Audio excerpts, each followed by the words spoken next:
First and foremost, we want to say call halal. Yahweh, Ba'ashem, Yahushai, Ba'ashem, Rakakadash. We want to say double honors to the apostles and elders of Great Millstone. Much peace, love, and salutations to you brothers out there pushing the word of sincerity and truth. This is Great Millstone Dallas coming back with another live class session. Don't worry about what we got in the red cups. Focus on the scriptures. Right.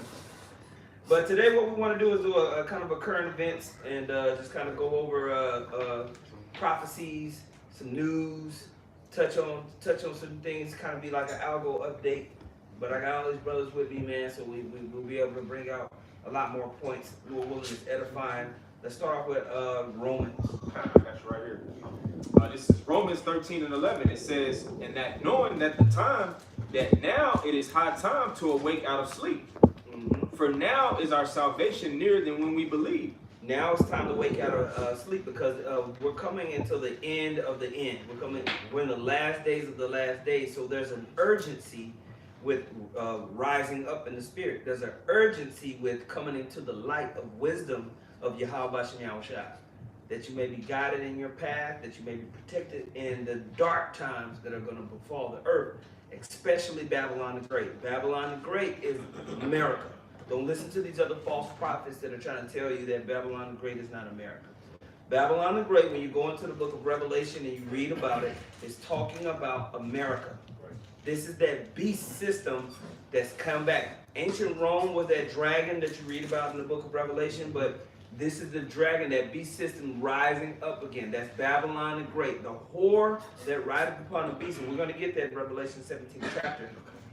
And it says on her head was written Mystery Babylon. That is America. That's right. Okay, and so when we see these skirmishes that are happening, we understand that that's just wars and rumors of wars, but it's going to culminate to this whore being brought into a battle that's going to end the whole world in the Valley of Jehoshaphat. That's right. That's right. Okay? That's right. So we're just leading up to certain things. This thing that's happening with Russia and Ukraine is just leading up to something. Okay? I got something for you. Let's go, Chan. This is Ezekiel chapter 7, verse 26. It says, actually I started verse 25. Destruction cometh, and they shall seek peace, and there shall be none. Mischief shall come upon mischief, and rumor shall be upon rumor. So now when they talk about seeking peace, what was very likely to happen, you're going to have Russia take over a certain portion of Ukraine, topple their government. They're going to wait out things out. They'll have these peace talks. And out of the peace talks, it'll be some type of regulation, rules and regulations. You know what I mean? Usually that's what we don't know. Sanctions. But it's still going to just continue to be wars and rumors and a ceasefire agreement. Right. And the ceasefire agreement is violated until it's just an all-out fight. All right? Continuing on, it says, then shall they seek a vision of the prophet, but the law shall perish from the priest, and counsel from the ancients. You know, and that latter part of the verse is going into when the Lord takes away his prophets from off the streets, man. You know, when there's going to be a famine of the word that's going to take place, because things are going to get so drastically bad that people are going to be looking for the answers. They're going to be trying to figure out what's going on. You see? Because right now, people are still in the sense whereas they can play games. People are still in the sense of where here in America, you can, like you always say, Elder, you can always you can still go to Starbucks. You know, you can still do these things. You can still do that thing. You know, you can still do that, whatever the case may, whatever that thing may be. But here very soon, all the fun and games is going to stop here in America, man. That's all I had. Right. I think I put a space in GMS. Yeah, that's it. Oh, okay. That's it. It's gonna be Gotham City out here. You ain't gonna be able to just go watch Batman. You know? Yeah. Pretty soon. I'll finish this off in Romans if that was it. This is back in Romans 13 and 12. It says, the night is far spent, the day is at hand. Let us therefore cast off the works of darkness and let us put on the armor of light. That armor of light is the knowledge, wisdom, and understanding of Yahweh Yahushua. Everything that comes along with spiritual discernment. Learning how to navigate through this world in the spirit and willpower of Yahweh Yahushua. That's what we got to put on. You put it on by coming and you take heed of His word and you live your life according to what the Most High is telling you. You navigate yourself according to what He spoke before, the prophecies. Okay? With that prudence. Because you're going to need it in that time. That's right. To avoid the MOTB, the mark of the beast, all these things that are set to befall the world. If you're not rooted in this word, you're gonna get caught up in that time. That's right. And we don't want to be caught up. Kind. We heard this word and we were terrified. That's right. And it caused us to change. That's right. And so that's what we're here to do. It's a confession. How about you, Yahushua? But our word should terrify you into change. There's nothing wrong with that. Okay. And we've been warned. That's why there ain't gonna be no cloak for our, for our sins. Because the warning is right here. We just got to take advantage of this opportunity of grace. Right. It's only 2 more verses. I'll just read the rest of the chapter. Verse 13, it says, "Let us walk honestly as in the day, not in rioting and drunkenness, not in chambering and wantonness, not in strife and envying. But put ye on the Lord Yahushua HaMashiach, and make not provision for the flesh to fulfill the lust thereof." And it's a constant battle between the spirit and the flesh. Those are the things that we have. That's really a condition of the battle. We just have to basically put this flesh in subjection to the spirit that we may prevail. That we'll be stable in the time to come. Wisdom and knowledge shall be the stability of our times. Yes. How do you put on Yahweh Shai? How do you put on the elect? Do you put it on? Is it this garment like the brother, one of the young brothers just got a garment today? And we say, oh, now you ain't naked. Well, is that true? No. Really, you're putting on the characteristics and the mindset. You're putting on that value. You're putting on that integrity. Okay? You want to put on the fruits of the Spirit should be on you, and it should be active with how you move, how you talk. Okay? It's just to land back on what the elder was mentioning. This is Ephesians chapter 6, verse 13. "Wherefore take unto you the whole armor of the Most High, that ye may be able to withstand in the evil day, and having done all, to stand. Stand therefore, having your loins girded about with truth, and having on the breastplate of righteousness, and your feet shod with the preparation of the gospel, preparation of the gospel of peace. Above all, taking the shield of faith, wherewith ye shall be able to quench all the fiery darts of the wicked, and take the helmet of salvation, and the sword of the Spirit, which is the word of the Most High." Right. So all of these things, and like we use analogies like video games. When you start a game, you start off with a regular common sword, Right. a regular a wooden shield, right? A rusty helmet. But what happens as you conquer demons and you gain experience? What happens to your armor? Upgrade. It gets upgraded. So this armor that you're putting on, as you experience life and you filter it through the knowledge, wisdom, and understanding of Yahweh Shai, your armor gets improved. Your swords get sharper. You start now you get the epic helmet of glory. Right. The, golden shield of the lost tombs, whatever. That's it. No, That what happens? Yeah. And so it's the same thing in this, where you come into this truth at a certain place, but you haven't experienced life in the truth, right? So now as you experience life in the truth, you begin to be upgraded. Right now we're in a time of war preparation. So here, as you learn this, you live your life, you make moves, your discernment gets better. It's preparing you for battle. Do you want to have the wooden sword of doubt? The wooden shield of iniquity? Or do you want the glimmering golden diamond shield of faith? Like, you know what I'm saying? Right. You gotta get it in. That's right. Okay? You got something like I that? got two. Revelation 16 and 15. "Behold, I come as a thief. Blessed is he that watcheth and keepeth his garment, lest he walk naked and they see his shame." Going to the second one that I had. Isaiah 33 and 6. Wisdom and knowledge shall be the stability of thy times, and strength of salvation. The fear of Yahweh is his treasure. Behold, their valiant ones shall cry without. The ambassadors of peace shall weep bitterly. When you have wisdom and knowledge, it brings security in your mind. I remember when I first started to practice in my job, I'm a dentist, and then the first 6 months, all hell broke loose. Like I had a person faint, somebody had a seizure, and I was like, I didn't have the experience, But when I would go to the senior doctor, and he'd be like, "That's not a big deal, don't worry about it." Why? Because he had knowledge and wisdom. Right? He was stable. With me, I'm like, okay, I'm gonna get sued.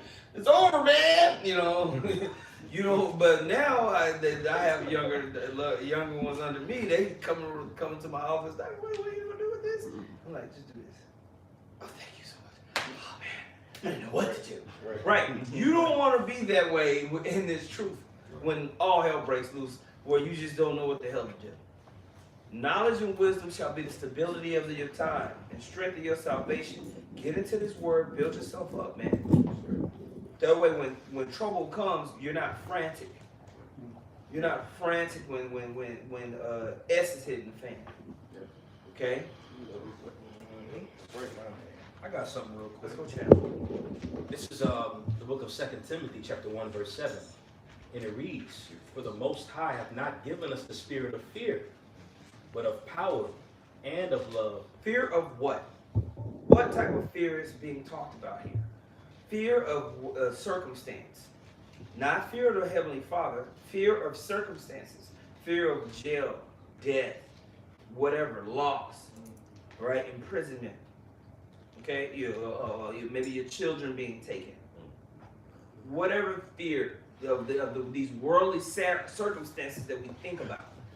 As we become more stable in this truth, we lose that fear because we know if I lose my children, the Most High is going to give me children back. If I go to prison, the Most High can bring me out.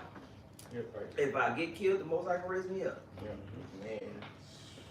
And so you lose that fear. Right. Come. It says, "But of power and of love and of a sound mind." And when you look at all those in a nutshell, that quantifies having a sound mind. Putting off that spirit of fear, putting on the power. That's what comes after losing that spirit of carnal fear. You know, when you put on that power, Salakia, you don't fear anything. All right? If it ain't obviously outside of the realm what the Lord can do, you don't fear what man got to do. All right? And obviously we're in this flesh, so we have those certain moments and such. But when you're actually walking in the spirit, putting off the flesh, putting more on the spirit, that level of fear shrinks. All right? Even the Apostle Paul spoke it in Philippians 4:10. It says, "Be careful for nothing, but in all things let thy requests be known." Mm-hmm. You know, so that comes with being a servant of Yahweh Ba'Shem Yahweh Shai, especially in these times that's coming. You hear news, rumors here and there, the possibilities of what if. And I kid you not, every single last one of us that are in this room, I believe that every one of us can say wholeheartedly without a doubt, when all that stuff happened, the Lord still had us sustained. Mm-hmm. People was losing their jobs, the jump shot, the jab was getting pushed, brothers held rooted in faith, and now look, we all still here. That's right. A lot of brothers got raises. Mm-hmm. Exactly. No jab needed. Yeah, straight up. I need all of that. You know? Mm-hmm. That was it. Right. And so yeah, it's beautiful. What you got, brother? Beautiful precept. This is Psalms 91:1. "He that dwelleth in the secret place of the Most High shall abide." I'm looking all in y'all kitchen right now. "Under the shadow of the Almighty." I'm just playing. Go ahead. Psalms 91:1. "He that dwelleth in the secret place of the Most High shall abide under the shadow of the Most High." And that goes with what we're talking about, the armor. You know, this truth. That's the secret place, right? "And I will say, and I will say of the Lord, He is my refuge and my fortress, and my power. In Him will I trust. Surely He shall deliver me from the snare of the fowler and from the noiseless pestilence." And that's what's coming. That's talking about the destruction, the daughter of Babylon that's coming. So this is the secret place, this truth. Coming into this knowledge, this wisdom, and understanding gives you that armor, you know, where it takes away the fear of the world, you know. So this is the thing that's important, you know. So, Right? Yeah. Beautiful. I just got a quick one. This is one verse. Romans 8:31. It says, "What shall we then say to these things? If the Most High be for us, who can be against us?" And I was just backing up Shahar. You know, that's the question you got to pose to yourself, and you got to really believe that. You got to have that attitude. You know, all through the Spirit, humbly, of course. If you representing that fear, if that fear is being applied, because the fear of the Most High is what? The beginning of wisdom, right? Because we read, wisdom and knowledge shall be the stability of the time. So it all starts with that fear. You know, that's how you level up in the armory too, through that fear. And then, of course, there's a process of experience as well. You know, That's what it's called in video games, called experience points. right? You know, you get particular points for experience. You're gonna go through things, man. You need to. Bad things are gonna happen to you. It's the way that, and it's gonna make you go back to Yahweh Shem Shah if you have integrity. Yeah. You struggle is promised, right? This walk is obedience through struggle. That's right. Obedience through pain. Putting off this world for the next one to come. Wow. Solid points. Mind if I add to that? Absolutely. Yeah, that makes you think about even as we've been thrown in captivity. The reason why we constantly got thrown in captivity, he left a window for us to call on him Right. in the time of needs and straits. You know, so as we have knowledge and understanding of who our God is and who our Son, as Saquon made statement, these tough situations that we're gonna have to go through, and it's mandatory, that forcefully makes us, if you in the spirit, call on the Lord, because that's what he wants anyway at the end of the day. You know we don't got it. He got it. So we get put in these tough situations. That way we can call on him and receive the help that he promised will come if we do that. You know, that was it on that point. So don't doubt, don't fear. When we go through these prophecies, the purpose of us talking about this is so that you're aware. Exactly. Right? You're circumspect, you're aware of what the Most High wants for the planet Earth. So it can guide your perspective. That's right. How you view things will determine how you move and how you behave in your attitude. Right. So right now we're establishing a belief system. That belief system will determine your attitude. Your attitude will determine how you work and how you move. That's right. That's right. Okay? So the prophecies are the foundation of it's the foundation of guiding our belief system. When someone is telling you something before it happens, it's extremely powerful. Yeah. All right? If I told you something that was gonna happen to you next week, and it happens to the T, say, listen, next Wednesday, someone's gonna cut you off Right. at 5:09 when you get off work. Right. What I need you to do is I need you to make a left instead of right, and then everything, and have Yeah. phone destination. Yeah. The next week you're gonna be like, what's gonna happen? That's power. That's the Most High. That's right. Yeah. That's right. You go to him, right? But there's a fear of like, absolutely, he knows all that. I just want to be, am I good? Yeah, You know what I'm saying? Right. So how do we get good? So we're talking about those things, man. So what we want to do is we still want to talk about prophecies. We want to go into those things and an update. Brother still got a couple precepts to bring out. Go ahead, and then we'll get into some news articles and stuff like that. Have some fun. Yeah, let's go, champ. Alright, this is Sirach chapter 34. I'm going to start at verse 13. It says, the spirit of those that fear Yahweh Shem Shai shall live, for their hope is in him that saveth them. Alright, it says, verse 14, it says, whoso feareth Yahweh Shem Shai shall not fear, nor be afraid. So if you're in, the spirit of power Yahweh Shem Shai, you're not going to be afraid of the world, because this world is vain regardless. All right, it says, for he is his hope, for he is our hope. Okay, verse 15, it says, blessed is the soul of him that feareth Yahweh Shem Shai, to whom doeth he look. All right, he doesn't look around, at the situation around him. He looks towards him that is willing to save, which is Yahweh Shem Shai. All right, continuing on, it says, to whom doeth he look? It says, and whom is his strength? All right, and we know, we put on Yahweh Shai, for he is our strength, he is our salvation. All right, there's one more verse, Yahweh Shai. It says, for the eyes of Yahweh Shem Shai are upon them that love him. He is their mighty protection and strong stay, a defense from heat, and a cover from the sun at noon. And he's coming too, man. So we're gonna need protection. We're gonna need that covering. Like it says in Colossians, we're dead to this world, and we're hid in Yahweh Shai, man. That's the position you want to strive to be in, Because he's our salvation. Right. And it lines up with Psalm 91. It says that the heat's coming, the pestilence. There's some pestilence and the arrows that should fly by at noonday. It's like if I'm misquoting, but it's lines right up. The Lord is going to be our protection in that day. We can't. Go ahead. You got it. No, go ahead. It says preservation from stumbling and help from falling. All right, so it's all incorporated. You know, how about you know, it's going to be our all in all. You know, that there's going to be no need, you know, to hope in vain glory because He is our glory. You got it. Yeah, it's the eyes of the Lord are upon those that love Him, man, and that's the key element. You know, we show that we love the Lord by fearing Him. You know, love is keeping the commandments. So a majority of people don't focus on how can they serve the Lord. They focus on fulfilling the lust of the flesh. And that's what, you know, us coming up out of this world is required. That's why it's required for us to come up out of this world, for us to focus on the things of the Spirit. Yep, hey, just like the Elder Apostle DeBar likes to say, he says, fear is better than like so-called love. You know, a woman can tell you, or, you know, you in a relationship, a woman can tell you, I love you, boo-boo. It's conditional, I love you, baby. You know, you love me. I'd rather have a woman that says that they fear me versus that say they love me.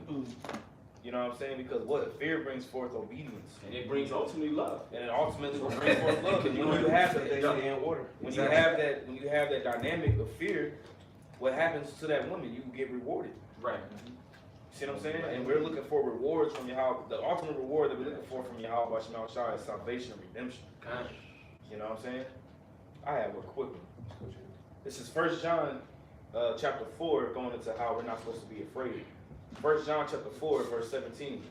Right. So we're not fear mongering in the sense of being worried about the circumstances of this life.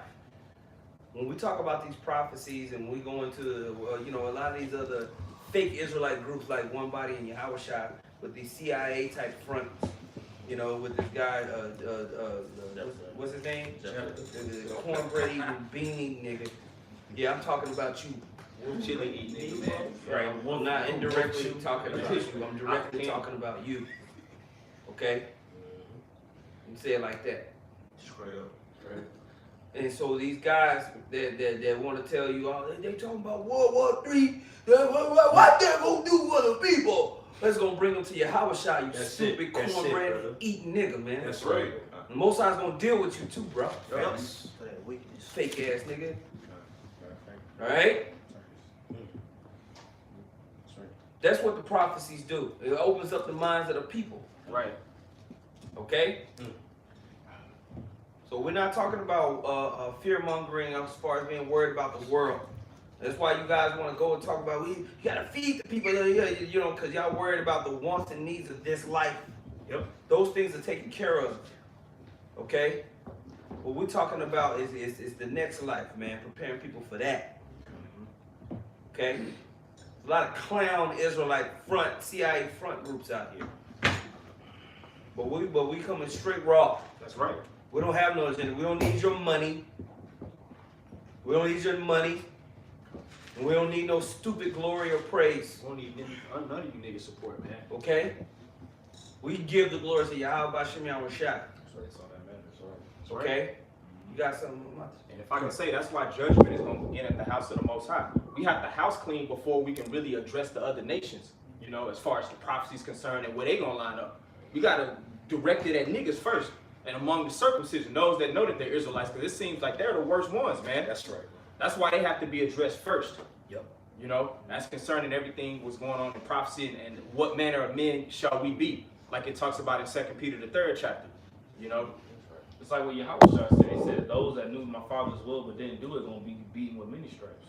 Versus those that didn't know the will, you're going to be beaten with few stripes. But those that know what to do and you don't do it, hey, you're going to get it worse. You know? And we're hoping that we're not on that side of the whooping, man. We want to be on the side to where the Lord looks at us as faithful servants and we get rewarded, man. That's right. You know, everything that you do has an equal, as they say in school, everything you do has an equal or opposite consequence. That's right. Right? Everything has a reward. Either it's going to be a righteous reward or it's going to be a reward for a wicked ass nigga. That's right. You know, the Lord's going to hand those out accordingly. You know?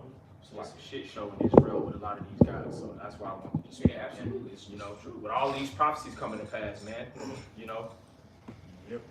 You mind if I get a precept to back Yeah, up what just you're say saying? This brother was holding. This brother was Oh, okay. Real quick one. Like we're saying, the wisdom is supposed to spread out, throughout the four corners of the world. This is 1 Corinthians 2 and 6. It says, howbeit we speak wisdom among them that are perfect, yet not the wisdom of this world, nor of the princes of this world that come to naught. But we speak the wisdom of Yahweh Shem Yahushua in a mystery, even the hidden wisdom. Yeah, this word is not for commoners. This word is not for mere mortals. The mysteries of this word is for the ones that are chosen, the elect. Okay? When you look at that word mystery, I always talk about that word mysterion and the power that comes with it. That's right. A lot of you mere mortals think you understand these scriptures and you don't know what the book is talking about. That's right. Because it's not given unto you. That's right. Spirit and power, Yahweh Shem Yahushua hasn't given one body in Yahweh Shah to break down. Don't give a damn how many times y'all say that's right. I don't give a damn how many doors you knock on. You ain't in the spirit. That's right. That's right. You read it in Wisdom of Solomon 7. It goes into how wisdom deliberately chooses the particular souls it decides, bodies it decides to rest in. Yep. And it goes into it how wisdom maketh them friends of God and prophets. Everybody ain't a prophet, man. You know what I'm saying? Everybody ain't a son of God. Even if you are an Israelite screaming, that's right, loud as hell, man. It's the reason why Paul talked about the Israel of God. That's right. Because there's a separation within that. Which shows you that you ain't supposed to just go to everybody. There's a remnant that this word is supposed to be spoken unto, man. That's right. It's back in the middle of verse 7. It says, even the hidden wisdom which Yahweh Shem Yahushua ordained before the world unto our glory. Which is prophecy. Things indicator that you know that somebody's in the spirit is prophecy. That's right. It talks about that in Revelation, the 19th chapter, 10th verse. The spirit of Yahweh Shai is the spirit of prophecy. That's right. And a lot of people, they're consumed with this world. That's why they have all these gimmicks and things of that nature, to uplift themselves in this world. And a lot of people are being found out to be faithless. Case in point, ISUPK. They're telling the congregation to get the jump shot, and months later, the mandates are over with. That's done. For now, at least, it appears. So you just told your congregation to take the jump shot, which was a shock test from Esau, right? To see who's going to get a line for the bigger things that's coming down the pipe. Right. Willing to conform. That was a level exercise. That's right. Titus. This is Titus chapter 1, verse 9. It says, holding fast the faithful word as he hath been taught, that he may be able by sound doctrine both to exhort and to convince the gainsayers. Okay, so we've been taught the true doctrine of Yahweh Shem Yahushua. Like Yahushua said in St. John, the 17th chapter, that he gave the word to the disciples, the same word that the Heavenly Father gave to him.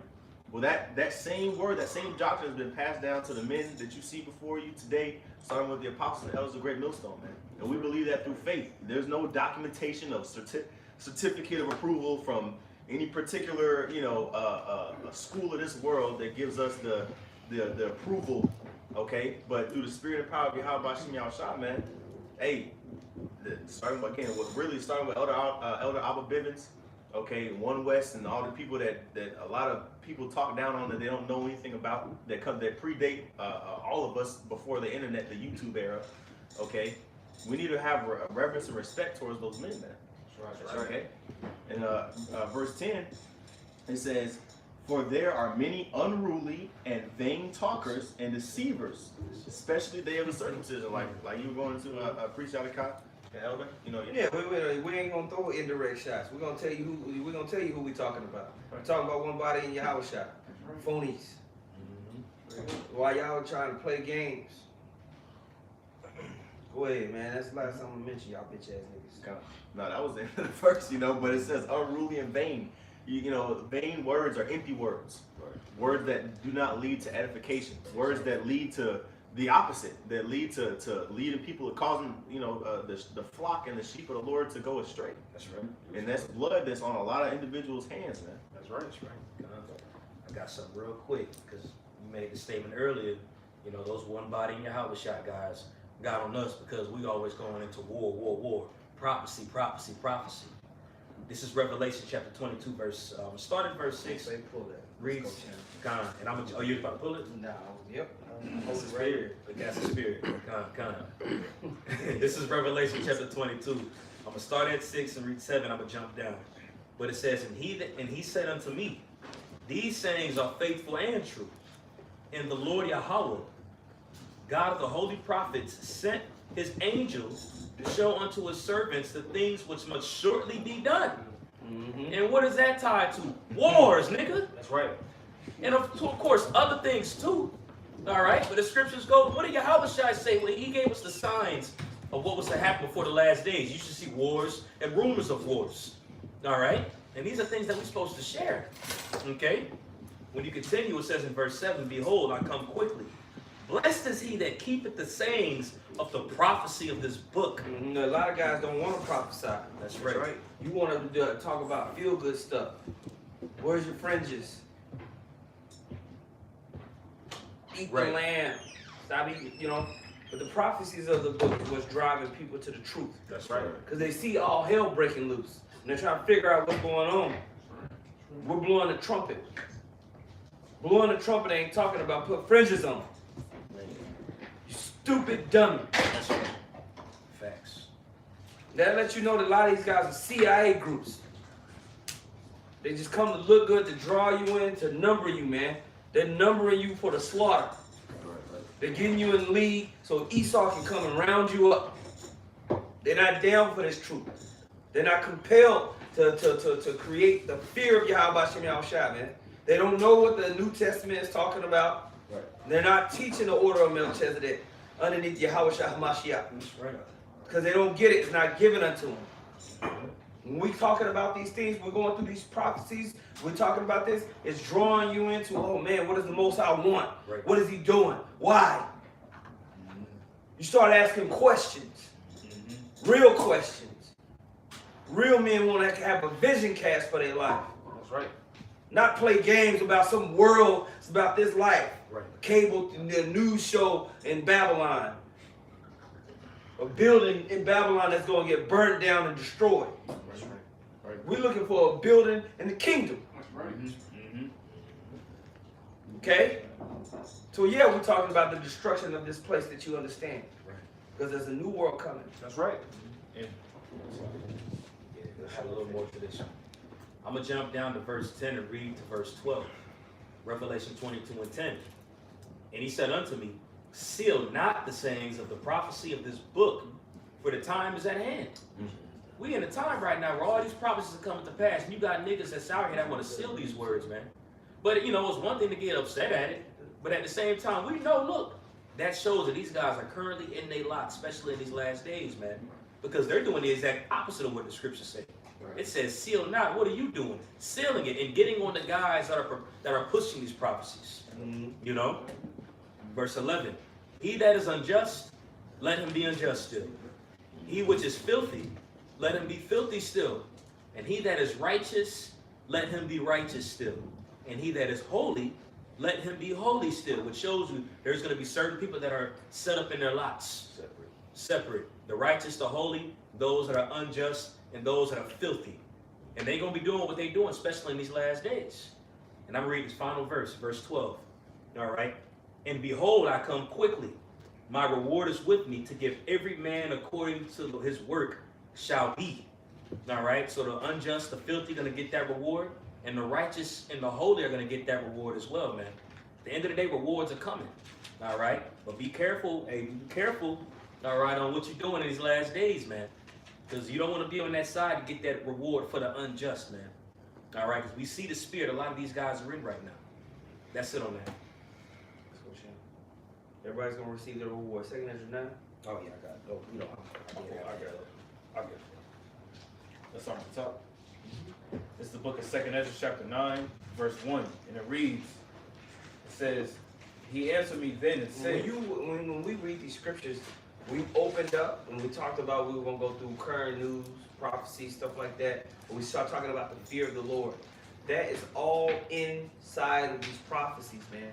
When we start going into the third woe, the beginning of sorrows, what's tied to that is the fear of the Heavenly Father and being secure in that, and then not fearing the world. Because when you read these prophecies, even when the prophets were seeing them, they were troubled by what they saw. Right. So wouldn't you think you probably need to prepare your spirit for what's about to happen? If Ezra sees things and it troubles him, if John sees something and it troubles him, if Daniel sees something and it troubles him, if Ezekiel sees something and it troubles him, if Jeremiah sees something and it troubles him, okay, it's pretty bad. Right. You know? Right? So you got to rehearse these things to be prepared for it. Not just mention it every now and then. No, you need to rehearse it. People don't want to hear this. It's uncomfortable. It's time to get uncomfortable. Let's go, champ. This is 2 Ezra chapter 9, verse 1. It reads, He answered me then, said, Measure thou the time diligently in itself, and when thou seest part of the signs pass, which I have told thee before, then shalt thou understand that it is the very same time wherein the highest will begin to visit the world which he made. Man, when you start to see these things, you know the world is the Most High about to visit. Okay? And if a person gets mad that you're always saying this, they are tied to this world. If they like, man, we always talking about the world in it, man. We always talking about World War III. I ain't hear that shit. You love this world too damn much. That's an indication. Like, what you it should make you happy. I'm talking about this, right? If you're in a broken and contrite spirit, understanding this should get you like, okay, the Lord's coming. That's right. Make you happy. Get a Ric Flair, woo! Yeah. Okay. Got a precept for you. John 15:19. If ye were of the world would love his own. But because ye are not of the world, but I have chosen you out of the world, therefore the world hateth you. So people that are in the world don't like this message where it's like, why y'all always talking about prophecy? Why y'all always talking about prophecy? And that should be a red flag for you, that for those of you that catch this lesson. A red flag, if a person is tired of hearing prophecies, saying we prophesy too much, red flag. That's a cornbread, bean-eating Negro. That's right, Saquon. Okay? Heavy point. That show you that they're in the same spirit as their fathers, just as they were the prophet killers back then. Always hate the prophets, you know, and the prophecies that they came with. They're preparing the table for that truth. Man. Set Jacob for the slaughter. Straight up. Continuing on to 2 Ezra chapter 9, verse 3. Therefore, when there shall be seen earthquakes and uproars of the people in the world, then shalt thou well understand that the Most High spake of those things from the days that were before thee, even from the beginning. For like as all that is made in the world hath a beginning and an end, and the end is manifest. The end is manifest. It's starting to reveal itself, right? Verse 6. That's why. Okay, verse 6. Even so, the times also of the highest have plain beginnings and wonders and powerful works, and endings and effects and signs. And everyone that shall be saved and shall be able to escape by his works and by faith whereby ye have believed. A heavy part of the works is the confession of Yahushua, blowing the trumpet on the return of Yahushua and the salvation through him. And prophecy is bringing out Yahweh. That's right. Come on now. The testimony of Yahweh is the spirit of prophecy. So you are actually uplifting the names of Yahweh Bash and Yahushua when you go into prophecy, because through the word, these things are happening. That's right. That gives glory. Everybody says that the works is keeping of the commandments. I ate some lamb today instead of pork. I'm Having doing my the work. fringes on. I got my fringes on watching the NBA. I'm doing the work. Right. Yeah, right. Like for a second. Right? I didn't commit adultery today. I'm doing the work. How simple can you be? Bro, it's about the preaching of this gospel, man, the volume of the book. Doing the work is actually going out here prophesying the will of Yahweh Shem Yahushua. Right? Going into it.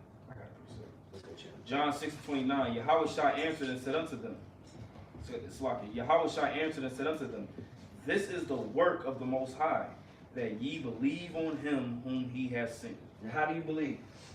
By going out there and testifying. Bro.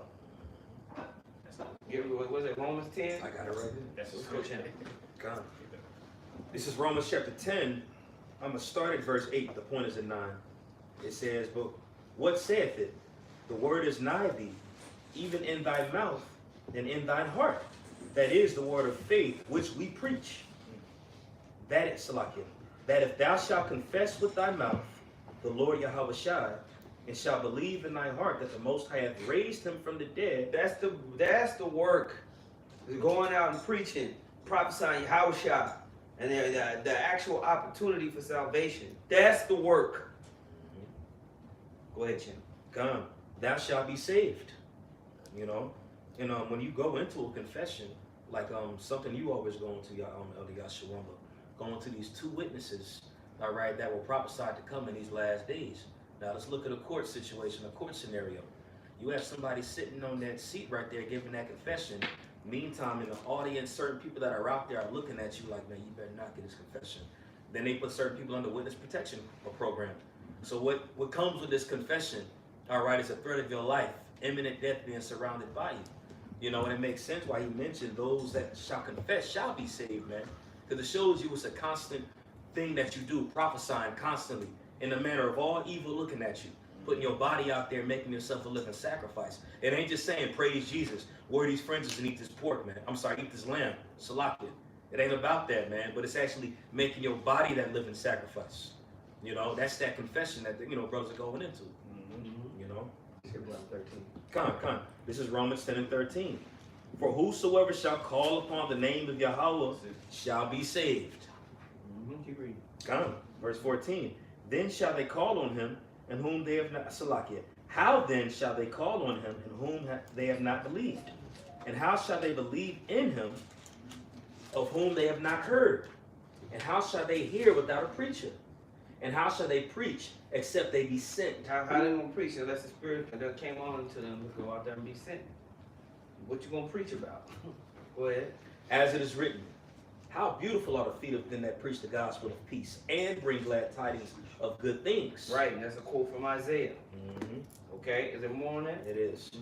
Verse 16, but they have not all obeyed the gospel. For Isaiah saith, Lord, who hath believed our report? Right. But a lot of you guys scoff against the actual report.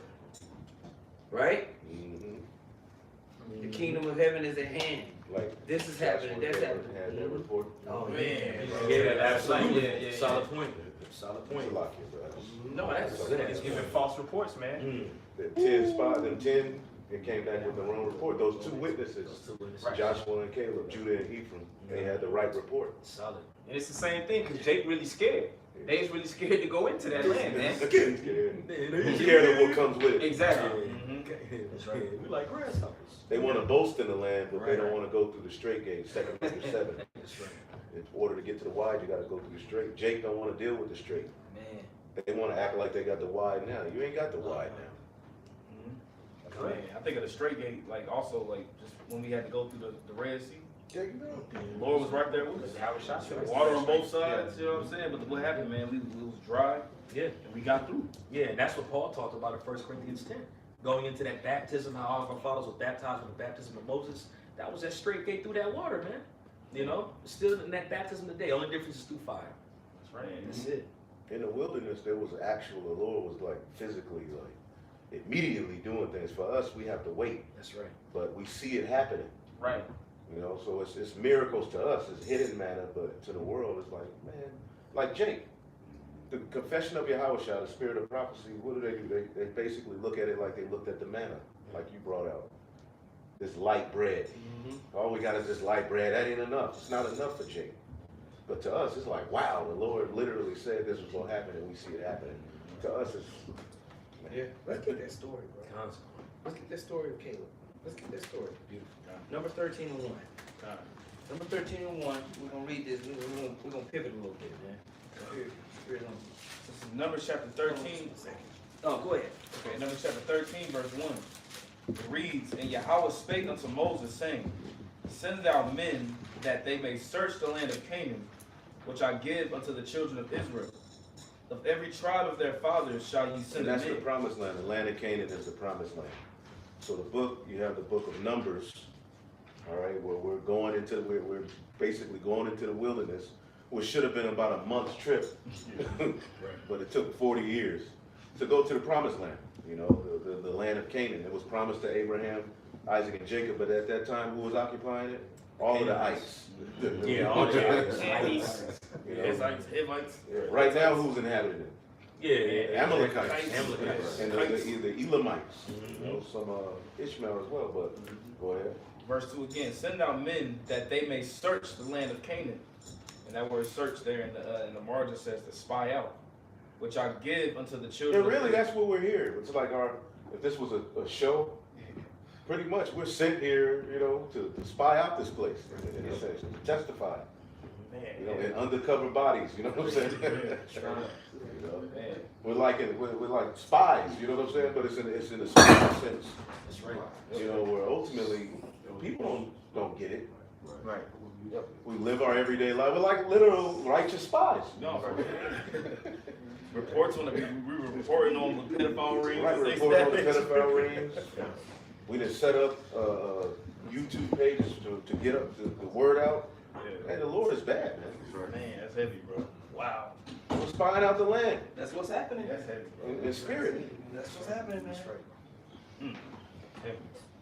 It says, Send out men that they may search the land of Canaan, which I give unto the children of Israel. Of every tribe of their fathers shall ye send a man, every one a ruler among them. And Moses, by the commandment of Yahweh, sent them from the wilderness of Paran. All those men were heads of the children of Israel, Right?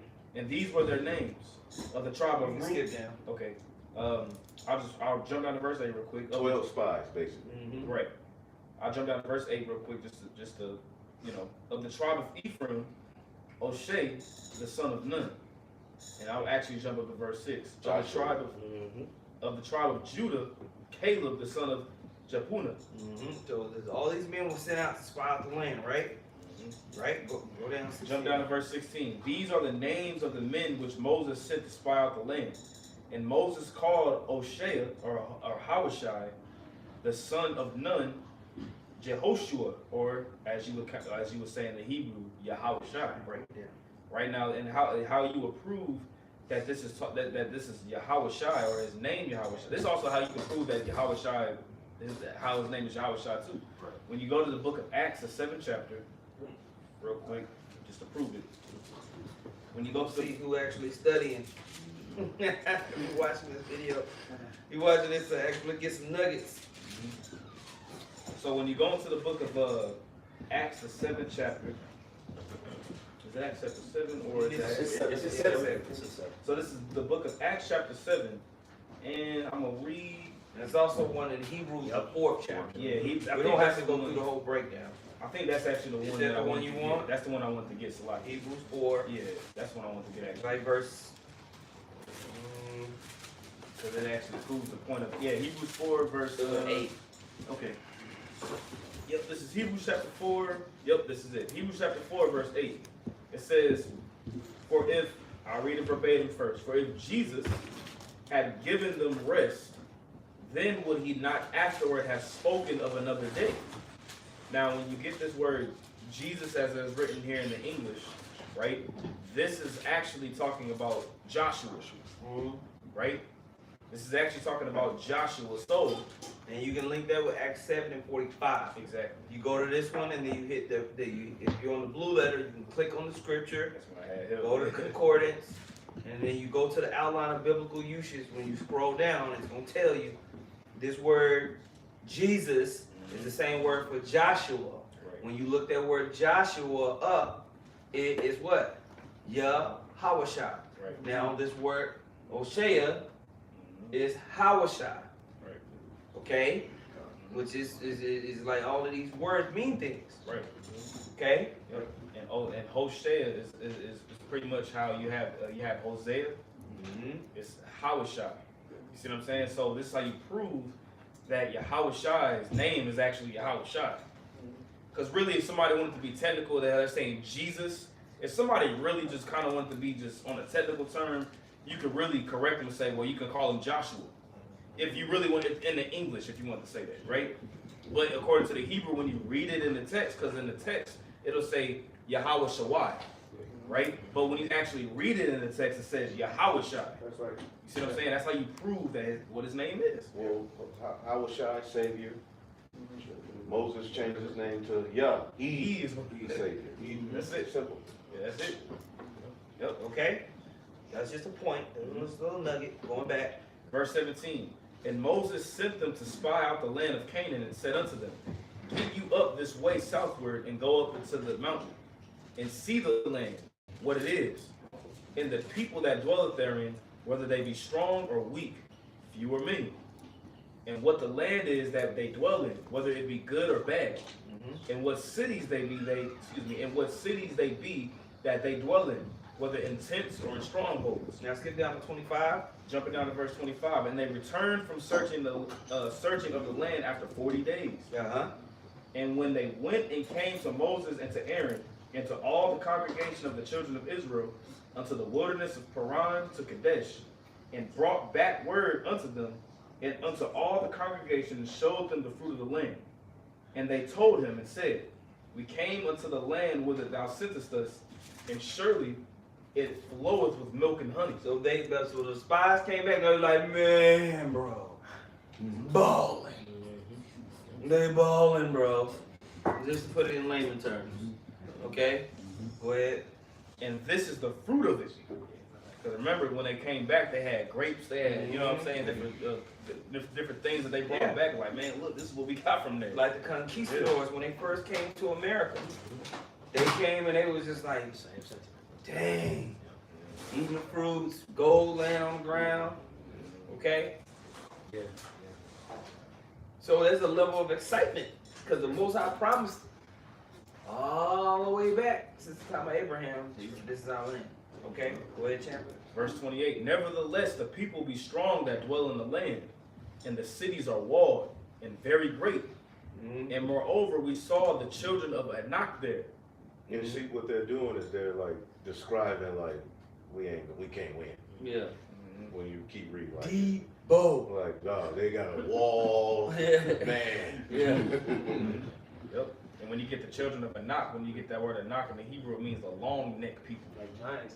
You know what I'm saying? So these are those Hamites that be in the land of Ham with long ass necks. They tall and lanky, big ass. And they, mind you, they was big back then too, man. We were big back With a then. jab. Yeah. You know what I'm saying? You know what I mean? 9 feet with a jab. Yeah. They was like, man, some big ass niggas up in there, man. The children of Anak is there. That's how they know that he had reputation. You know? So, verse 29, the Amalekites dwell in the land of the south. Amalek was always there. And the Hittites and the Jebusites and the Amorites dwell in the mountains. And the Canaanites dwell by the sea and by the coast of Jordan. And Caleb stilled the people before Moses and said, let us go up at once and possess it, for we are well able to overcome it. See? So Caleb was like, man, look, man, no, we need to go in there to the city. It's right for the taking, man. We got this. You got that different spirit like Yeah. we went into last night. It's going to go into it. Verse 31. But the men that went up with him said, we be not able to go up against the people, but they are stronger than we. Yeah, so this is the report that some of the spies was giving. 10 of the tribes was saying, man, they got gats, tanks. Well, we ain't gonna never beat these dudes. We just chill out where we at. Just too strong, man. You know, go back to the edge of the wilderness. I don't know. That's for what these other false prophet CIA groups want you to think. Let's just set up shop here, man. We need to get a bank. Jab. We need to take the jab. You've been trying to work with these Corrupt. You know, They gonna tell Jake to take the and corrupt. cook these beans. Right. Right. This is good, right? We need to build a building here. Forget trying to get the promised land. Stop talking about that. Stop talking about that. We need a miracle. We only talk about the miracle. That's unrealistic. Right. They even take away the miracles of Yahweh. You see? That's right. Damn clowns. All right, go ahead. All right, continuing on.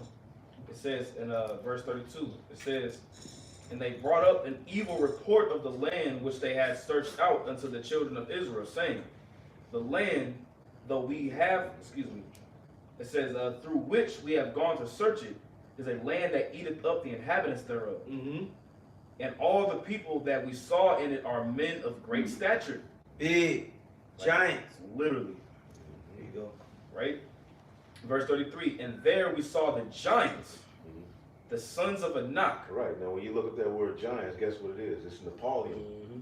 All right, so basically they were like, these are like the sons of God, man. Mm-hmm. Woo, man. Like they were lying though. They were scared. Yeah. They wanted to scare the people into sin. And Doubt, create yeah, doubt. they were purposely trying to create doubt. Yep. Fear of circumstance Right, right. versus fear of Yahweh Bashim Yahushua. Of overcoming, man. Right. We ain't got nothing, man. We ain't did nothing, man.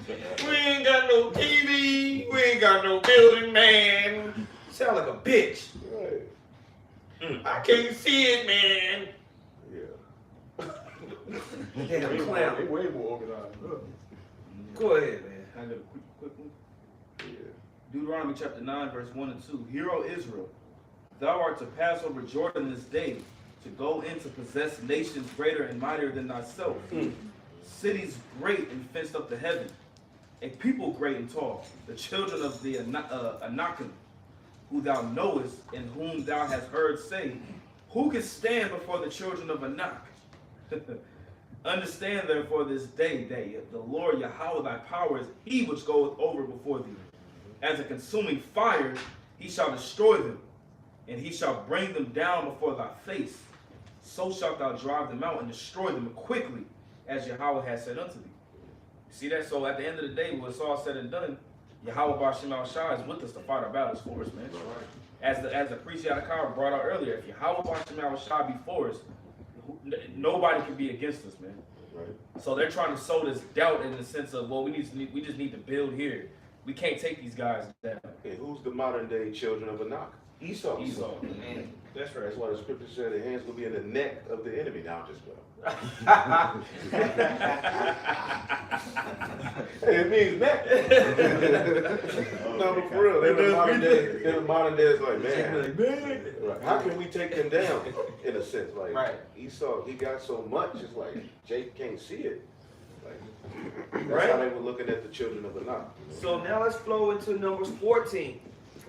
Let's see what the real men of the Lord was talking about. Yep. This is Numbers chapter 14. We ain't come in here bringing an evil report. A lot of these false prophets, they come with an evil report. They want you to settle down in your apartment and make this your kingdom. They want you to make Babylon, let's just put a Jordan poster on the wall and then the menorah by it, and this is the kingdom. Debate about Tupac and Biggie. Nas, Jay-Z. Kobe LeBron. And then tell you, we just need more tithes. If we had more tithes, our kingdom would be better. Sister. NBA 2K50. Go ahead. With the man. Numbers chapter 14, verse 1. And all the congregation lifted up their voice and cried, and the people wept that night. Yeah, man, this is what happens. Go ahead. And all the children of Israel murmured against Moses and against Aaron. And the whole congregation said unto them, would the Most High that we had died in the land of Egypt, or would the Most High Yahweh Bashim Shai we had died in the wilderness? And wherefore hath Yahweh brought us into this land, to fall by the sword? We ain't got nothing, man. That spirit. Go ahead. That our wives and our children should be prey? Were it not better for us to return into Egypt? My goodness, man. That's Jake. That's Jake, bro. Oh my goodness, man. It's the leaks and the fish. And the Y'all seeing this? Y'all, all of this is happening. And see, when brothers do these videos, it's not that we got a hard on, man. I want to cut somebody. Some brothers do love just cutting people and fucking with people. But that's, hey, the Lord put the spirit on them to do that. That may not be your spirit. But this is the thing. These are bringing life stories that were written aforetime. You now get to witness it and be like, man. The unfaithful people acted like this. Right. And the faithful people did this. I want to be with the faithful people. The faithful people could see beyond. The faithful people could see before it was in their face. I could see the 144,000 being raised up before you see it, because you believe. Trusted of the Lord, yep. I don't need no building. I don't need everybody to have matching garments. We the building. I don't need to make a mixtape and we all dancing to it. I believe what the scriptures say. Brothers believe what the scriptures say. There's 144,000 men that believe what the scriptures say. And we are something, man.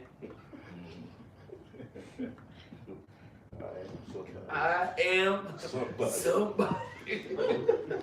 Go ahead, call it a reason, bro. Numbers 14 and 4. And they said one to another, let us make a captain and let us return into Egypt. That's heavy. That's terrible. Man, they're going to appoint them a leader to go back into captivity. Right? And if I could say, Jacob was in the same mindset during the time of the Maccabean revolt. You know what I'm saying? When they were saying, let's join ourselves into basically unto Greek. Trying to make a covenant with the Hebrew. Yep. Let's go make a deal. Cut that deal. Verse 5, then Moses and Aaron fell on their faces before all the assembly of the congregation of the children of Israel. And Joshua the son of Nun, and Caleb the son of Jephunneh, which were of them that searched the land, rent their clothes.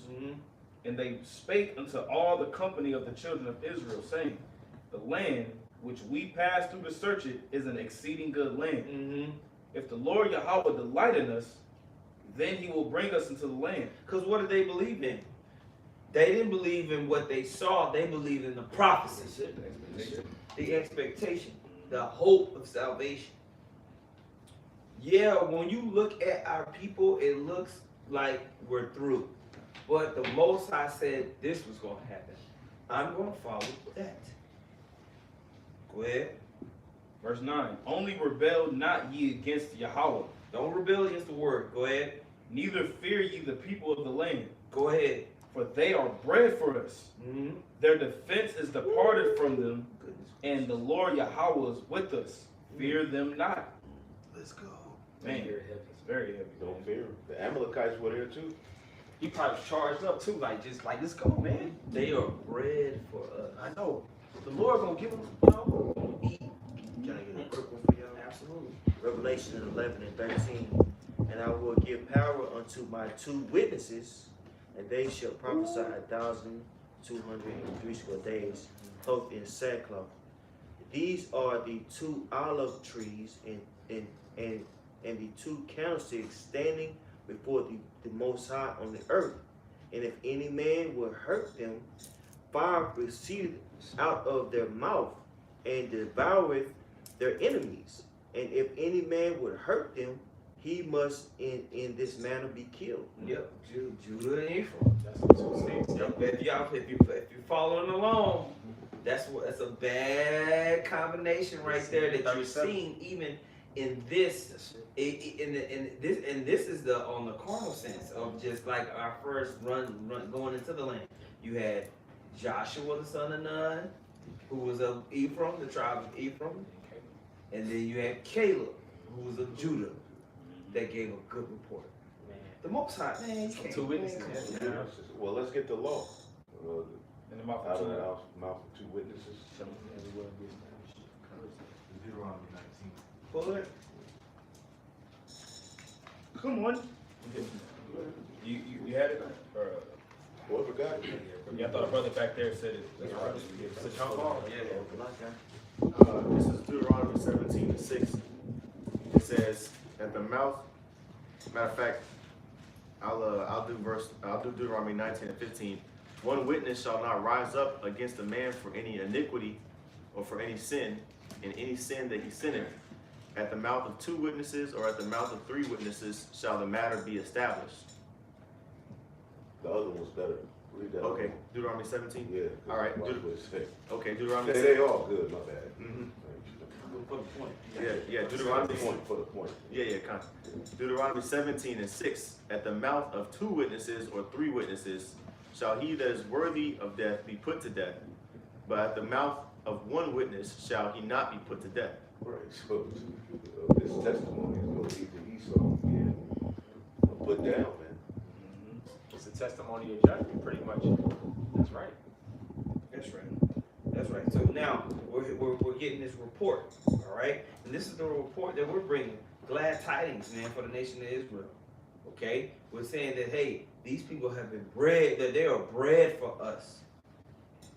Most High set this thing up. They trying to come with the MOTB systems. All right, they're doing all this. They're doing all this. Meanwhile, we're coming with the good report. We're coming with the good news. We're coming with the gospel of salvation, the return of Yahweh Shai, the elimination of these people out of our land, and us gathering together and to return back. Okay. May I grab precept for you?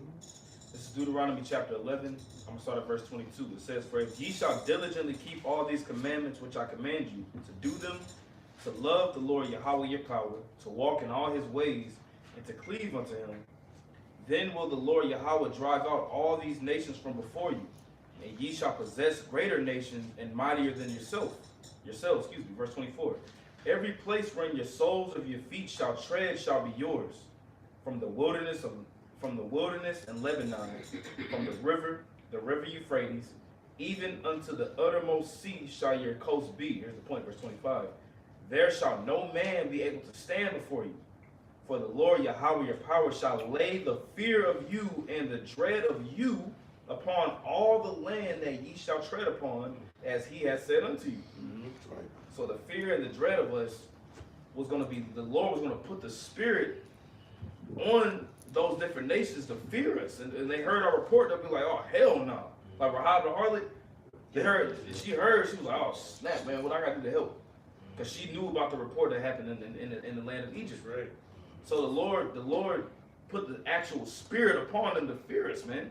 Right. So we're getting back into that point to what, like the prophecy says. What it says, when the 2 prophets will stand up in the latter days, roughly paraphrasing, great fear fell upon them, like it tells you in Revelations the 11th chapter. So we got nothing to be afraid of when it comes to these, the things that what Esau doing with the whole transhumanism and the whole technology. The Lord he's gonna overcome all that, man. And it's hard to see past it if you're a carnal man. Right. If you're a carnal man, you looking like ain't nothing we can do. Yeah. That's why one body says there ain't no chariots. They want you to, they taking hope away from you. Like, damn, because that's really the only way out of this situation is to go up. That's the only escape is like out of, away where Esau can't go, or come up hither, so. Yeah. If you saying ain't no chariots, you taking away all of the miracles, you taking away the power, you're an agent. A played out agent. Like Esau, back in the day, he had better agents.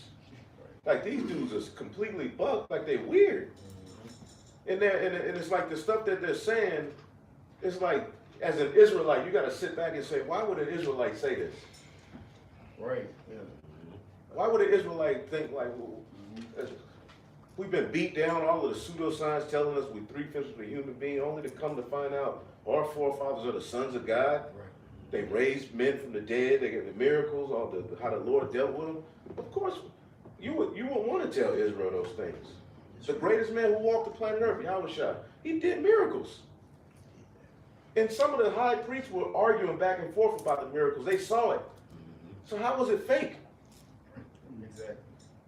When you got the wicked chief priests, they were like, you do it this by the power of Beelzebub. This ain't through the Most High. But they saw it. Right. They saw that the dude was blind at one point, but then he saw. But then you want to come and tell Israel that never happened. It's all symbolic, which it is, but it's also physically the Lord did that. That's right. To know that we're a part of that legacy gives us a hope. All right, and another spirit, like Caleb. I got something for you. This is Revelation chapter 3. I'm going to jump straight to the point of verse 9. You know what? I'm going to start at verse 8. It says, I know thy works. Behold, I have set before thee an open door, and no man can shut it. For thou hast little strength, and hast kept my word, and hast not denied my name. And that open door symbolically represents endless information coming from the heavens. You know what I'm saying? Verse 9, behold, I will make them of the synagogue of Satan, which say they are Jews and are not. Now we know that that scripture is brought out a lot going into those Amalekites, which can still be applied.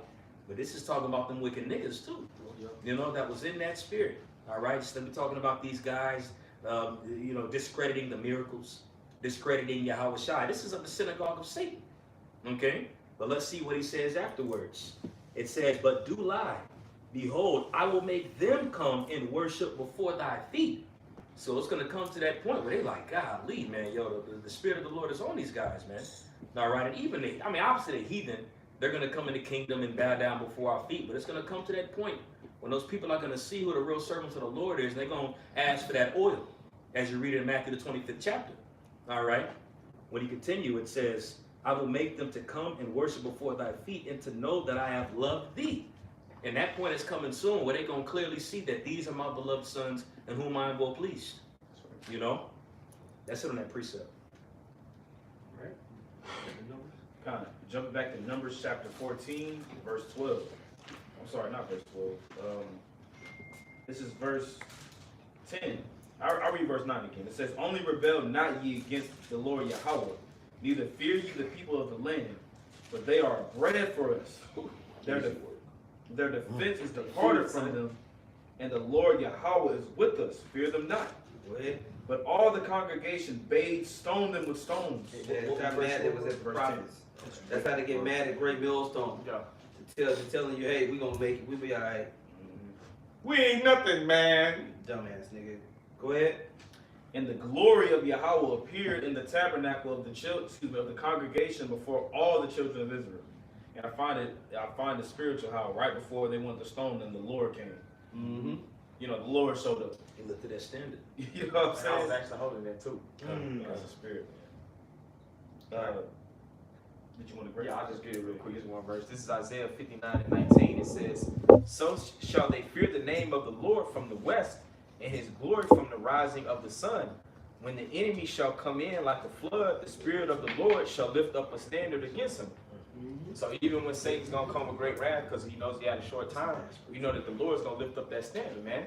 You know? That's right, man. We're going to have that hedge of protection. You know, going through the straight gate like we've been talking about, following Yahweh Shai. You got to truly believe that that's the case, though. You know? That's right. Verse 11. And the Lord Yahweh said unto Moses, how long will this people provoke me? How long will it be ere they believe me? For all the signs which I have showed among them. That's a lot. All this, you still don't believe me. Man, it's me. Like, he's like, man, what more do you want? Like, as they getting ready to stone him, by the way, the chariot was sitting right there. You know what I'm saying? They being fed in the wilderness. They drinking water. The Lord is still scattering by the way, the Lord is still scattering the enemies as they're traveling through the wilderness at the same time. But they go into the land of Canaan and they see the Anakim. And they like, hell no. So the Lord like, man, they provoking me. You provoke the Lord when you do that. Yeah. You know, you pretty much, when you don't have faith in the Lord gets mad when you don't believe in his power. Bro, all these brothers waking up, the congregations all across the world coming out confessing the name of Yahweh Shai. But you gonna say it's one West Menace. Right. You're an agent. Kind. Yeah, Simple and plain. right, because you could say one West was corrupt, so was the temple, but it's still a part of the history, and through John the Baptist separating and going and preaching, that's all a part of our history. Yeah. Where you get the name Yahweh Shai from? One body in Yahweh Shai, right? Where you get that name from? Well, Yahweh Shai was going in the temple. Right. So that's a part of the history. We tell you, yeah, it was corrupt. The scriptures tell you the temple was corrupt. One West was corrupt. But the apostles got separated from it. That's all that was. Can't they throw the baby out with the bathwater, man? You know? Take the good with the end of Yeah, that. exactly. Y'all just ashamed, man. Yep. Go ahead, champ. Verse 12. We're gonna see though. We're gonna see. Go ahead. Verse 12. I will smite them with the pestilence and disinherit them, and will make of thee a greater nation and mightier than they. Man, keep going. And Moses said unto So Yahweh, all that they got is going to be removed. Go ahead. and Moses said unto the Lord Yahweh, then the Egyptians shall hear it, for thou broughtest up this people in thy might from among them, and they will tell it to the inhabitants of this land, for they have heard that thou Yahweh are among this people, that thou Yahweh art seen face to face, and that thy cloud standeth over them. Man, There you go. And that was Yahweh Shai. That's right. That's right. That pillar. That Yeah. angel. Yeah. And that thou goest before them by daytime in a pillar of a cloud, and He in a goes cloud, before them. Go ahead. and a pillar of a fire by night. Now if thou shalt kill all this people as one man, then the nations which have heard the fame of thee will speak, saying, because the Lord Yahweh was not able to bring this people into the land which he sware unto them, therefore he has slain them in the wilderness. It would make Yahweh Shem Shah look bad. Right? If we just lose. No, that's not what's going to happen. Go ahead. And now I beseech thee, let the power of my Lord Yahweh be great, according as thou hast spoken, saying, the Lord Yahweh is long suffering, and of a great mercy, forgiving iniquity and transgressions, and by no means clearing the guilty. Now, if you want to read about that, I want to make this point for those who pay attention. If you made it this far in the lesson, congratulations. You go back to Numbers, the 10th chapter, and you read down about the last 4 or 5 verses. It talks about that pillar of that cloud by day and that fire by night, and scattering our enemies before us, so we could make it through the wilderness. Okay? How we got out of Egypt. Yep. It was that angel. It was that angel. the whole time. Okay? Now, going back, call it read it. Numbers chapter 14, verse 18. Yahweh is long suffering and of a great mercy, forgiving iniquity and transgression, and by no means clearing the guilty, visiting the iniquity of the fathers upon the children unto the 3rd and 4th generation. Pardon, I beseech thee, the iniquity of this people according unto the greatness of thy mercy. Yeah, pardon their lack of faith. All right? And you better, these people that have lack of faith, like one body, you better hope that when all hell breaks loose and you realize, man, we should have been talking about World War III a little bit more because I'm scared. I'm scared. All right? You better hope the Most High pardons your lack of faith. Go ahead, champ. Fine. It says, and as thou hast forgiven this people from Egypt even until now. Go ahead. And Yahweh said, I have pardoned according to thy word. Woo, man, it said according to thy word, bro. Moses was that mediator, you know, the go-between. But as truly as I live, all the earth shall be filled with the glory of Yahweh. Go ahead. Because all those men which have seen my glory and my miracles which I did in Egypt and in the wilderness, and have tempted me now these 10 times, and have not hearkened to my voice. Wow, bro, I'm gonna go say it. Yeah. I was 10 just saying times with the angel hovering over you. Yeah. Manna coming from heaven. Had the manna come yet? Yeah. So it's like, bro, you tripping. You have all of those things that are right there before you, but you need the fringes. Jake should have been on. The angel should have been enough. The fact that the Lord fed you from heaven should have been Lord took enough. them that far, man. 10 He already knew he was gonna deal with them and take that land. Too much. Brought you out of Egypt. Crossed the Red Sea. Like, and it seems so unfathomable, but then you realize, man, we did that. Only Jake could do that. That's Jake all over it. Right there. Shameful. Shameful. These the type of people we deal with. I got a precept. This is the book of Hebrews, chapter 3, and I'm going to start at verse 7. You said what? Yeah, I see. It says, wherefore, as the Holy Spirit said, today if you will hear his voice, harden not your hearts, as in the provocation in the day of temptation in the wilderness. Because they was, 10 times? Golly, bro. How much more the Lord got to do? And they was still hardening their hearts. Hey, that's why you also read in Deuteronomy, the 4th chapter, he goes into not forgetting the things that you have seen. You know, and that's exactly what Jake was doing. You know, forgetting all the things that the Heavenly Father had showed them to build their faith, which makes sense why he had revealed himself to those that have not seen any prophets or great things and such. You know, you can read about that in 2nd Ezra, the 1st chapter. All right? When you continue in verse 9, it says, when your fathers tempted me, in Salakia, when your fathers tempted me, proved me, and saw my works 40 years, constantly seeing the works of the Heavenly Father, still being demons.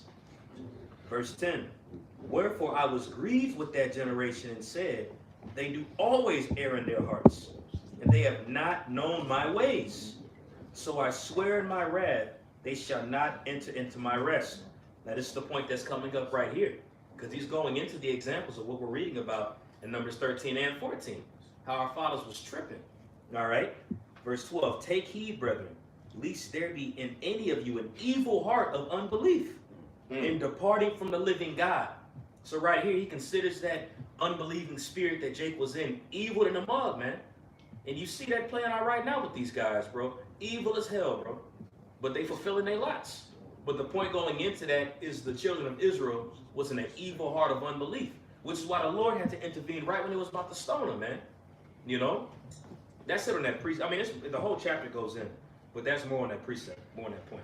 Jake wanted to stone them because they had the right report. Right. Crazy. That's crazy, bro. That's why they didn't get to see the promised land, man. We keep reading, we'll, you know, it's way down like in the 31st. Come. They knew. They already knew. They had the vision. Yep. Here's a bunch of different ones. I mean, I could go. Let me just drop down to the Pretty scripture. much the Lord put a cold spirit on it, man. Yeah. They were different. Yep. You've seen something else, though. You know? Yeah, kind of. I'm gonna just get to the scripture index real quick.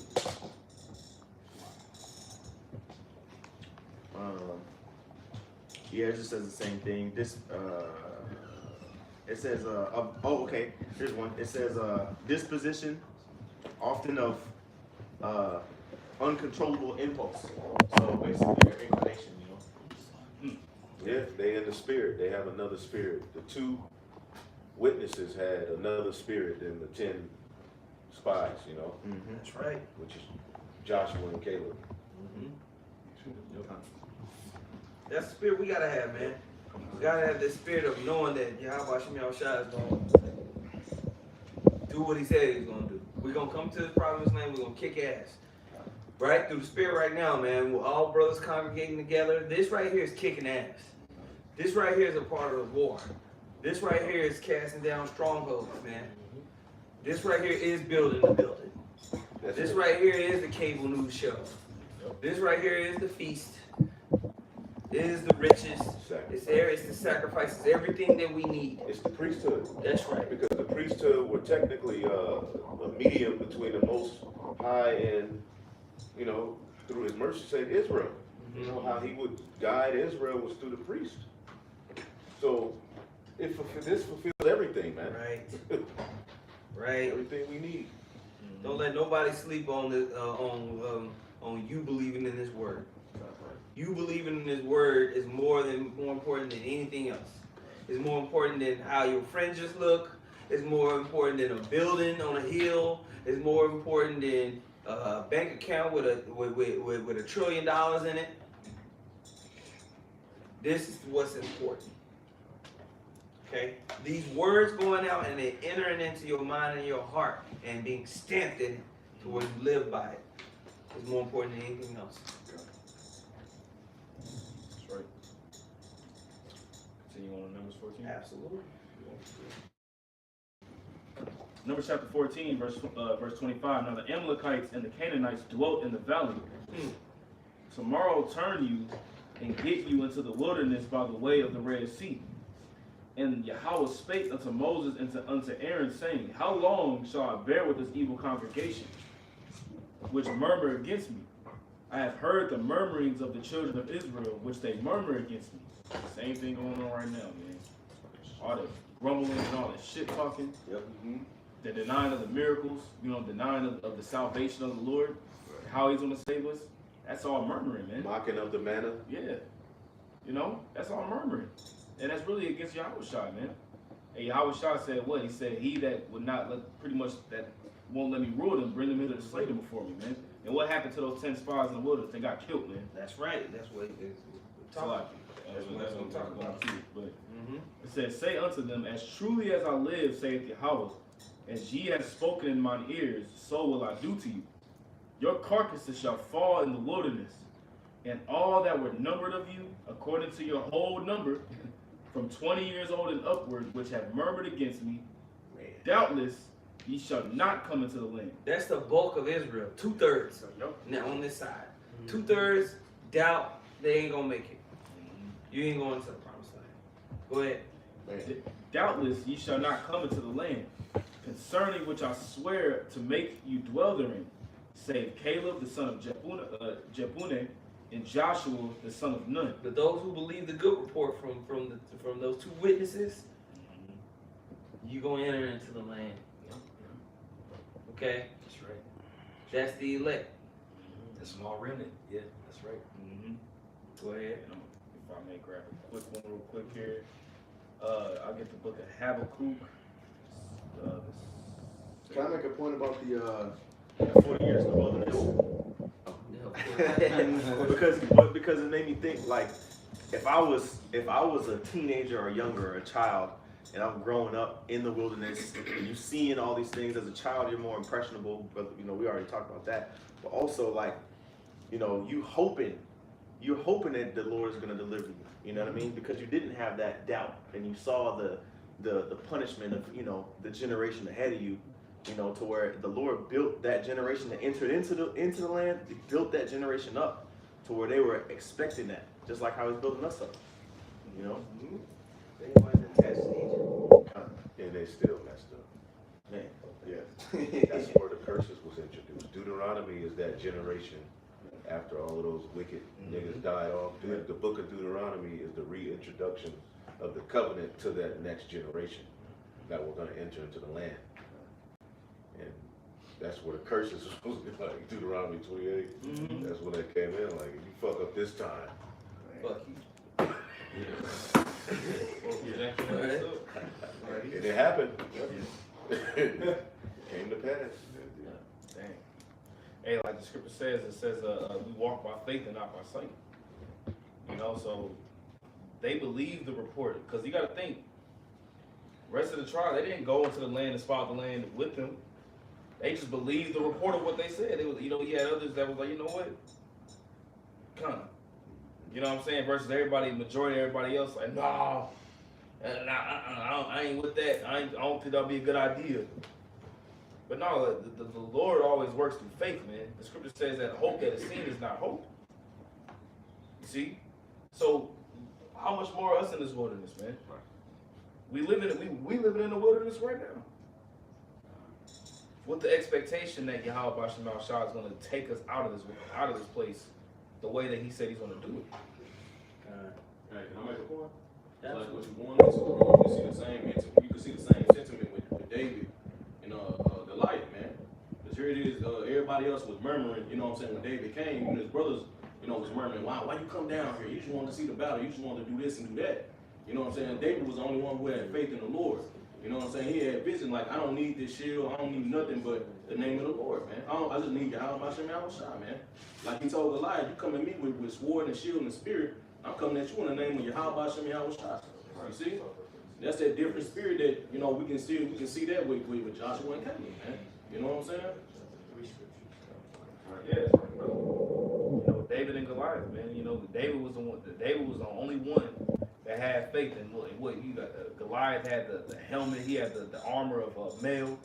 You know what I'm saying? He had a big ass sword, and David was like, you know what? I'm going here with the stone, and completely obliterated Goliath with one hit. Told him what he was going to do. What's that rock? Yeah. Yahweh Shah. Yahweh Shah's the rock. That stone. You gonna grind them in the powder. Cut your head off. Man, and he told him. Praise the Most High. Right? All right, so, you know, that really was the point on that, man. The Spirit led into that, and, you know, when the elder mentioned that, I was like, man, let's just read that story. That could be the class. You know? We were talking about fear, we were talking about everything like that, and then he mentioned Joshua and Caleb, and it just made sense to go into that, so that was the Spirit that led that. Going into that same situation again. Right. A lot of Jakes ain't gonna make it to the promised land on this first go round, man. They murmuring. Yeah, they murmuring. Yeah. Shit. The manna ain't enough. Right. Yeah, ain't enough. We need buildings and cable companies. And canned good. Del Monte, go We save ain't, the case. we ain't never been nothing, man. Stupid ass. It's unpleasing to the Most High. It's impossible to please the Most High without faith. That's what it tells you in Hebrews 11. It's impossible. Yeah. You're pissing them off, really. Right, and that's why I'm being intentionally disrespectful. You ain't right. I'm being very intentionally disrespectful. Because it's wicked. You wicked. You off. The Lord gonna destroy you. Okay? The Most High killed those people with the evil report. Yep, he did. Okay? Well, we can finish off on that section of Numbers. You got precept, Sean? No. You good? Okay. Yeah, come. Numbers 14, verse 36, it says, And the men which Moses sent to search the land, who returned and made all the congregation to murmur against him by bringing up a slander upon the land, even those men that did bring up the evil report upon the land died by the plague before Yahweh. Come on. But Joshua, We ain't got no banks. We ain't got no banks, They got the man. fractional reserve bank. We need to get on. We need to tap into that blessing. what? Get a bank and use what currency, nigga? Bro, when brothers got a bank account, we tithe, we do what we do. It Look, still got Esau face. It's still Esau shit. That ain't gonna save us, man. Straight up, bro. Hey, y'all wish I said render on the Caesar with the Caesars, man. That's You it. can have it, bro. Scripture tell you not to trust in the shadow of Egypt, man. It tells you that it'll be as a broken reed that'll pierce your hand, man. You want to be lean upon it, you know. Hurts your damn self. Yeah, you kill it. Well, look at Jake who got the juice, the taco sauce. You know them niggas. Now they don't even freaking take they don't even need it no more. Now, yeah. Stupid. Like go fresh and fit. Stupid. Stupid, man. Right back around. Because you trusted in the shadow, you trusted in Esau. Get them to buzz it like Coach Adams. And that's the wrong thing. Yeah, that's hilarious. Joe. Yeah. That's dope. I like because you following Esau, you stupid. That was the wrong move. You know. Yeah. Yep, verse 38. But Joshua the son of Nun and Caleb the son of Jephunneh, which were of the men that went to search the land, lived still. And that's the end of verse 38. Bro, the Most High is gonna preserve those people and bring them into the land. That's right. That's the point. That's the point, man. Don't fear the circumstances of this world. Fear Yahweh B'Shem Yahushua and let that lead you into obedience to him. He said that he was going to save us and bring us back into the land. Follow the path. Follow the instructions. Right. Follow the game plan. And look at these heathen and know they're not gonna win. Right. Like there's that one scripture that said the sons of Anak, like they're good for they're bread to us. Yeah. Their power has forsaken them. Look at the heathen like that. You look at Esau, they're food. Esau's through. This dude ain't gonna win. Bill Gates. It's going to lose. The Lord gonna set this guy up forever. Nah, man, they're getting ready to lose. He got them looking exactly how they need to look, doing exactly what they need to do. They're making a fool of themselves for the victory to come to the elect, man. So you gotta believe that and know. Ask the Lord. You gotta ask yourself, is the Lord really gonna let them win? Did I wake up in these latter days for Esau to win? I don't believe that. And I refuse to go to sleep believing that. Every night or every day I think about that. Nah. I ain't no man. The Lord ain't finna let this nigga win, man. No, that's right. That's right. So man, Lord willing, that was edifying, man. I love that story. Good stuff, man. You know, we're gonna say Kapalov. Yahweh B'Shem Yahushai B'Shem Rakakadash. Double honors once again to the apostles and elders of Great Millstone. Much peace, love, and salutations to all you brothers and sisters out there pushing the word of sincerity. Shalom. Shalom.